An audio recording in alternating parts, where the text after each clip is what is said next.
প্রতিরক্ষা গোয়েন্দা পরিদপ্তরের ডিজিএফআই আয়নাঘরে থাকা বন্দীদের মুক্তির দাবি জানিয়েছেন সেনাবাহিনীর সাবেক কর্মকর্তা ও বন্দীদের স্বজনেরা।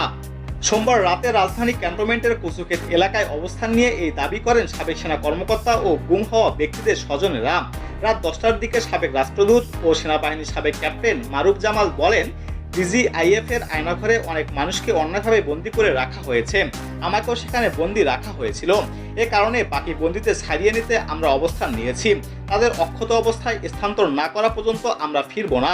বন্দীদের মুক্তি না দেওয়া পর্যন্ত আমাদের অবস্থান চলবে। লেফটেন্যান্ট কর্নেল অবসরপ্রাপ্ত হাসিনুর রহমান বীর প্রতীক, ব্রিগেডিয়ার অবসরপ্রাপ্ত মোহাম্মদ হাসান নাসির সহ আরও অনেকে এই কর্মসূচিতে অংশ নিয়েছেন। হাসান নাসির বলেন, বছরের পর বছর ডিজিএফআই এর র্যাব ও পুলিশের বন্দিশালায় অসংখ্য মানুষকে গুম করে রাখা হয়েছে।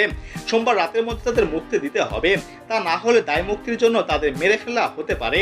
যদি আমাদের কাছে হস্তান্তর না করা হয় তাহলে পরবর্তীতে ঘটনার দায় ডিজিআইএফ এর বর্তমান কর্মকর্তাদের নিতে হবে।